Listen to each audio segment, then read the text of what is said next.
Set 12 is finally coming to us on Wednesday onto the PBE, and actually maybe even Tuesday, depending on how the devs are feeling. They're feeling a little devious and really ready for it, which is super fucking lit because thank God, like y'all know I wasn't the biggest fan of Set 11, but hey, that chapter is closed. We're gonna put it behind us, and congratulations to Digital, by the way, fucking winning out Worlds Set 11 in the most hype fashion imaginable. If you don't know what I'm talking about, we did a whole video discussing it, and it was super fun. I miss doing VOD reviews, honestly. It was a good time. But anyways, that's not what we're here for. Today, we're talking about Set 12. Also, just to note, I'm not going to go over any of the traits in this video just because we're going to be doing so many VOD reviews. I think it's going to be a lot more interesting and fun if we go through the VOD reviews together, learning what the traits do and watch them in action. I think that's a lot better. And the playtest was only for so long. I couldn't get enough footage of all the traits anyways, so that'll be something to look forward to in the future. Let's finally get on to today's video. I apologize for the long intro. But anyways, haha, by the way, if you're watching this in the dark, flashbang, this is a copy of all... I apologize for that. This is the Excel sheet that they had given us. Obviously, I made a copy of it, so even if you select the URL on the screen, you will not have access to this document. But maybe you pause the video, it doesn't really matter, because somebody, probably Meta, TFT, or Tactics.tools will probably just have this out in a much easier to read fashion. So there's no reason for me to even link you this shit, otherwise, don't worry, I would have. But this is all of the new charms, and what charms are, the easiest way to think about it is that they are like mini augments. You can buy the augment, they take up a shop slot, and they have a little effect. Sometimes they last a round, sometimes they last a whole game. That's all there is to it. It's a pretty toned down mechanic, and I like it. I'm not like a believer yet in like Set 12. Oh, it's the best set of all time. I'm not saying that. I can see there being a little bit of, it's possible it could be bad. But right now, I'm more optimistic about it than I was with Legends and than I was with Encounters. So I'm already feeling a lot better. Again, we're not gonna go over all of them. Basically, the way they work is that they pop up in every other shop, meaning that every 2 shops, you will see 1 charm on the far right slot shop. And basically, you can buy it or not buy it. It's up to you. It's like buying a unit. Some of them cost 0 gold, by the way, which is kind of interesting. Another caveat, you can only have 1 charm per round. So, just keep that in mind. Can't have multiple charms. If you buy 1 charm, you won't see another one for that round. So, the first one I want to talk about is Summon Dragon. Summon a 4k HP dragon for 1 round. Ew, what? Like, can you imagine you have Randuin's Omen, and then you just buy this charm? Like, ugh. Anyways, moving on. Magnum Opus.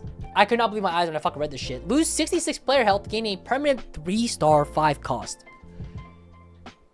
Basically, auto win the game. Which, honestly, to be fair, if you are, my assumption is that this is like a stage 7 charm. You cannot see this charm until stage 7. And even then, you need to lose 66 player HP. If that's the fucking case, then that's the fucking case. You should have won already. It's just, let's just get it over with type beat. Have a little fun with it while you're, you know, going out the door. I like it. I think it's actually not that bad. It just sounds ridiculous when you first read it, but like if you're 66 HP stage 7, like, I mean, it's either iron or like something, like some ridiculous high roll is among us. I don't fucking know. Moving on, the moon. Increase your odds of hitting a 5 cost by 4%. The reason why I thought this was kind of interesting was because I don't know what stage this is going to appear on. If it's like from stage 6, I don't really have a problem with it, but if it appears starting from like stage 5, maybe even stage 4, I start having problems with this, because specifically 4% is a lot. You have 3% odds for 5 costs on level 8. So when you buy this augment, guess what? Now you have 7%, which doesn't sound like a lot, but you just doubled your odds. That's kind of a fucking lot. You're more than 2 times more likely to see a legendary unit. So there's a world that like you might just like not level to 9, stay level 8, and you just keep rolling until you find the moon. And then once you find the moon, then you just 2-star your board. It doesn't sound economically very efficient, but I can see it being like a very high rolly and like high swing variant scenario, and that is ringing a couple sirens in my head, but nothing too crazy. Again, it depends on when it comes up. If it's like stage 6 from beyond, I don't really care. Next one, the world. Gain a copy of every 4-cost champion. I thought this was pretty interesting as well. I can't imagine how much it costs. Let's say there's 11 4-cost units in the game. Like maybe it's like 44 GP. GP? What the fuck is this? RuneScape? Gold. Excuse me. But you know what I mean. Like I think it's cool that they're kind of implementing a charm that's like, hey, you've been rolling for a while, you haven't found your fucking upgrade. Doesn't that feel bad? Buy this charm, and I kind of like it. I think it helps alleviate a little bit of the anger you feel when you're like, yeah, what the fuck? Where's my 2-star 4 cost? But also, if it doesn't cost like 44 gold, like, hey, like, wait a minute, what do you mean it only costs 8 gold and I buy this charm and now I'm up like 30 gold profit? That doesn't sound very balanced. So I don't know how I feel about this one very much. But I thought it was interesting, to say the least. And again, most of them are really like pretty tame, so I'm not like that like crazy about it, or I'm not like, ooh, sirens, you know? Like, it seems fine. And quite honestly, playing with it, it's a little wonky at first. It's a lot of reading, but like once you get past that hurdle, it's fine. It's like One Piece. Watch a couple episodes, watch like 200 episodes, and you know, and then it's really good. Anyways, moving on. Bad analogy. One Piece is good from the start, by the way, but don't get me started. Quickly to note real quick, when it comes to charms, I really wanted to point this out. Because of the way that charms are implemented, more specifically because they pop up every other shop, in case you haven't done the math already, you lose 10% of your rolls if you're gonna slow roll, which is not good. You're seeing units less. And you might be thinking, well, that's fine. Well, like everybody's gonna be slow rolling, and then everyone's losing 10% of their odds. It can't be that bad. But here's the thing. You can actually fuck yourself over a bit. And one of the ways that people have realized that slow rolling is actually changed now is that nowadays you actually want to save up a lot of money before you start rolling. And what I mean by that is before you would just slow roll. Like it's like stage 3 and you're just like, oh, I rolled to 50. Did I hit my units? No, I fucking didn't. All right, I'm gonna wait for the next round. And then it's sort of like the same fucking type shit. Nowadays you can't really do that because if you do that, you're losing 10% of your rolls. So you want to use your rolls efficiently. And what that looks like is actually buying your charm the round earlier. And what I mean by that is during the fight. And what I mean by that is basically, if you purchase a charm in the middle of a fight, it's not going to activate. It'll activate the next turn, or the next round rather. And if that's the case, now suddenly, you're not going to see any more charms through your whole roll down, because the charm that you bought in the previous fight is activated. Does that make sense? Hopefully I have some B-roll playing in the front, so you understand what I'm talking about. But because if you do that, now you won't be losing that extra shop slot, and it'll be a lot easier for you to find your units, right? Because you're going to be rolling more efficiently, which is great. That is the big thing I wanted to talk about with charms, and I am going to leave it at that. But I was talking about the next TFT Open in Macau. Like Macau, baby, Macau. Macau, if you don't know, the next TFT Open. And if you don't know what I'm talking about, basically, back in last year, we had the Las Vegas Open. And we just got to get a bunch of people together. We had the Las Vegas tourney, and it was such a fucking blast. It was so fun. Regardless if you're a spectator or a competitor, it is such a fun time. You get to meet all your favorite content creators. You get to just meet up with a bunch of people who just also love TFT. A lot of cool merch. It was just such a good time. I highly, highly recommend. I remember the first time we did the Vegas Open, everyone was like, oh, I don't want a spectator ticket. Like, that doesn't sound very fun. It's so fun. It's such a good time. The energy is so high, especially during the games. I highly, highly, highly recommend going if you can afford it. It is in Macau, it's in China. So if you're in, you know, the US like I am, it's fucking expensive, but it's gonna be a fun blast. Basically, it's from December 13th to the 15th. And if you want to compete at the Macau Open, and you want to go and play in the main event, basically 512 competitors will enter on day 1, and you just get to purchase your ticket as a competitor based on your ladder ranking. So people who have qualified to compete in cups from set 9 up until set 11 get first dibs. Then the next day after, challenger players across the globe will have access to buy tickets. And then after that, I believe it's Masters and GM. And then after that, it's general spectator and all that pizzazz. But that's basically how it goes. If you want to learn more about it, I will link this down below. But that is everything you really gotta know about this. It's in China. It's gonna be super lit. It's just gonna be so fun. I'm super duper duper excited. Beppo made a tweet about this, by the way, just basically summarizing everything here. Might be a little easier for you if you're interested in competing. Snapshot's gonna be September 2nd. It's a little bit into, I think, like 4 to 5 weeks into set 12. I almost said set 7 for some reason. I don't know why, but it's gonna be like 4 to 5 weeks into set 12, and then yeah, you're gonna want to try to hit challenger, because last time the challenger tickets basically bought like the whole thing, and then there's very few like GM master tickets left over. So it was really hard to secure a ticket if you weren't challenger, so keep that in mind. Sherman also posted this as well. Because it's in Macau, it might be a little difficult to travel there. It's especially expensive to try to fly to Macau specifically, but you should note that it's actually cheaper and takes less time to fly to Hong Kong and then just take a 1-hour shuttle from Hong Kong to Macau, which is, I'm gonna be doing that, so keep that in mind. Also, if you're gonna be there, I will see you there. Let me know if you're going, because that'd be super dope. But anyways, that covers Macau. Let's finally talk about projects. Oh, projects, baby. So what the hell are projects? Projects are stuff that we exclusive to this channel, baby. I've been working on Project PBE, if you don't remember from last set. Basically, top players from across the globe competed in our third-party ranked ladder grind competition, really, and just got to compete on the PBE with, like, we call it BLP, Beta LP, if you will. It's completely separate from the client. It's tracked by a Discord bot. Basically, people got to compete in high-level lobbies and get really good practice before the set came out. We got a lot of positive reception about it, but we're also changing a couple of things about it. So, First off, just to give you a little bit of an idea, last set rather, sorry, 300 participants around the globe, had a lot of really crazy players playing in it. Spethen from NA, Jazz Latte from Taiwan, Zaza from EU West. Over 750 plus matches were played across it. Again, all of these, the average elo was around challenger, like low to mid challenger, I would assume. The cutoff was at 515 LP last set, but we had 300 players last time. This time it's gonna be different. This time, we changed a lot of things. First off, the format's different. Instead of being a 1 week ladder grind, because it kind of just felt like not very cool near the end of it, it was just kind of like, oh, it's just a ladder grind, yippee. We're doing a tournament format now. So after you grind for the couple, 3, 4, 5 days, now the top 24 ranked players will get to compete in a tournament, and then that 2-day tournament will conclude all Project PBE. And I am really trying to get it so that the pricing for all 24 players, like every 24 players who compete in that tournament, will get something out of it. I really am trying to do that, but we need donations and we need to crowdfund for it. I'm going to be going and streaming like a lot as soon as the PBE hits. So if you want to help support, please DM me if you want to make like a big donation, or if you want to just come by the stream and donate through either a sub or like a dono. I'd greatly appreciate it. I'm paying a lot of this out of my own pocket.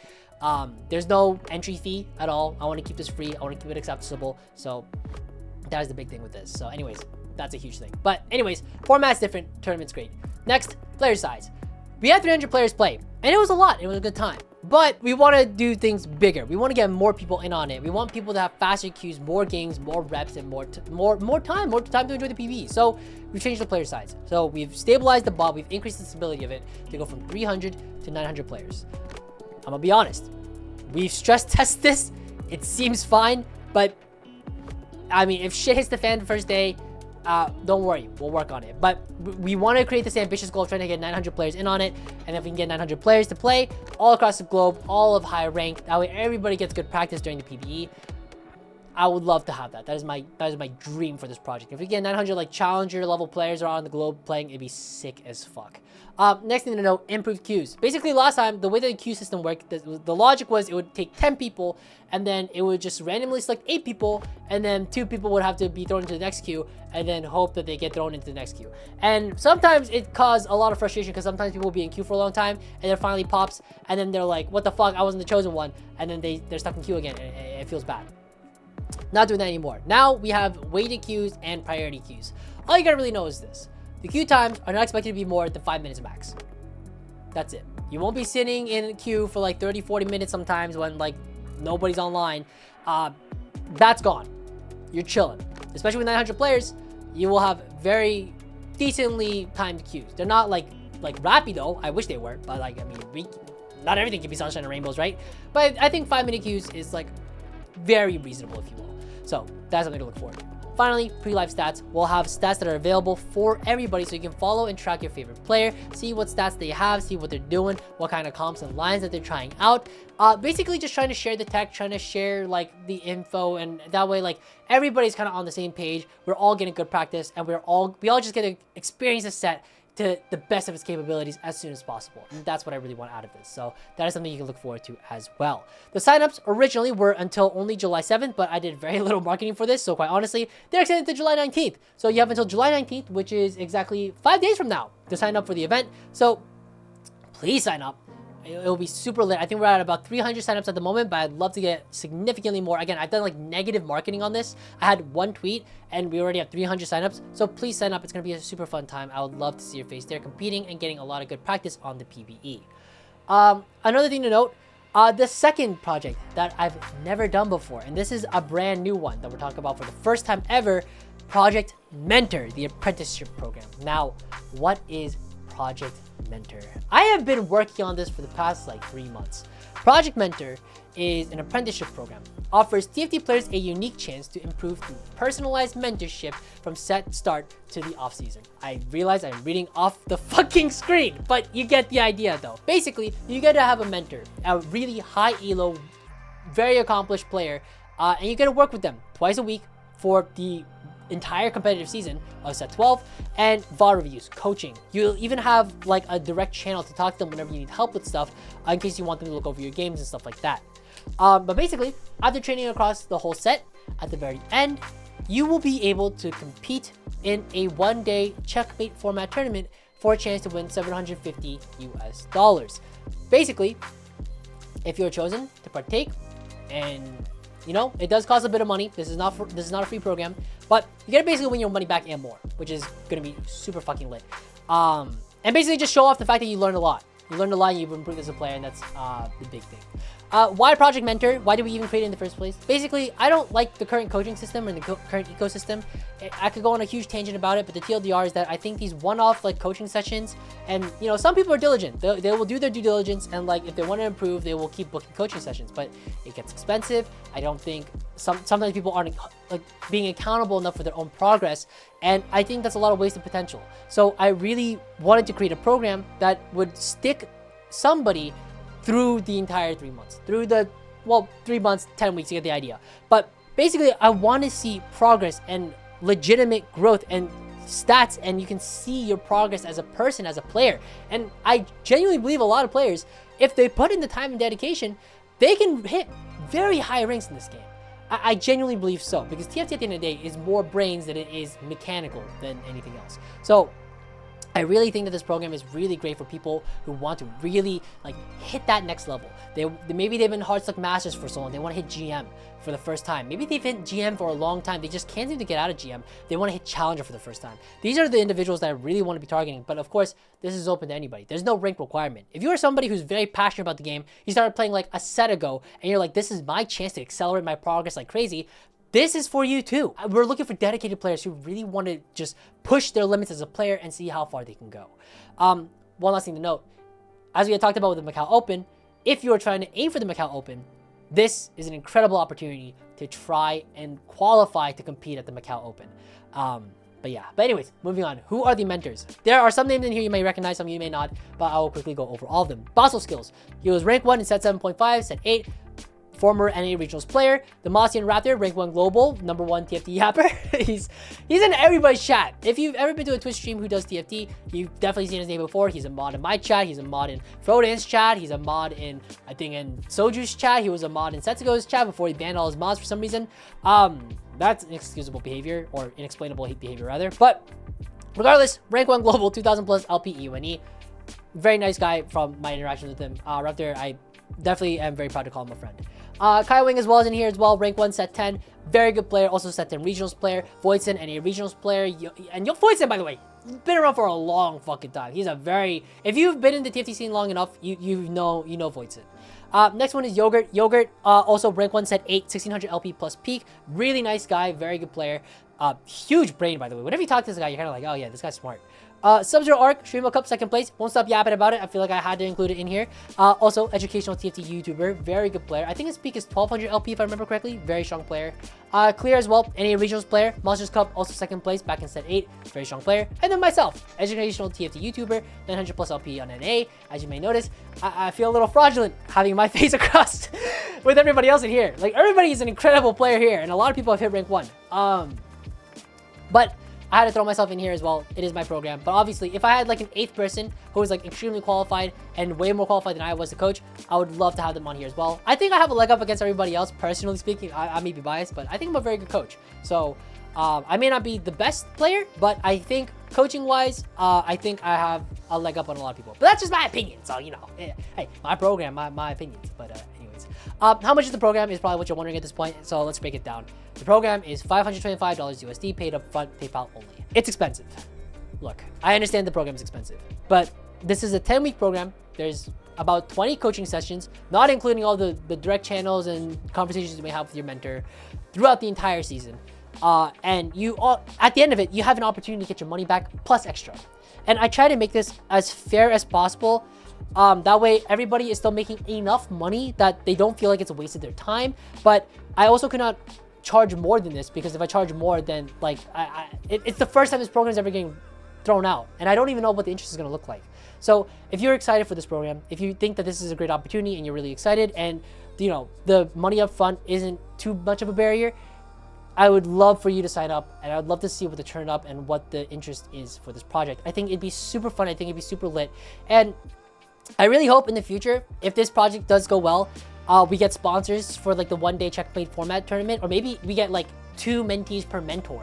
depending on like my dream is that every mentor has 2 mentees, and then if we have 8 mentors, that, or I guess sorry, it would be it would be 3 mentees per mentor, and then that way we have 24 players, and then we have a 2-day tournament, and then we have fucking we have like a 24-player tournament, and then all the mentees are fighting against each other, and then we have like the final day is the checkmate format, and then like the top 8, and there's a final lobby, and it's like this huge thing. We get like sponsors and shit because people are watching, they're interested in watching people's progress.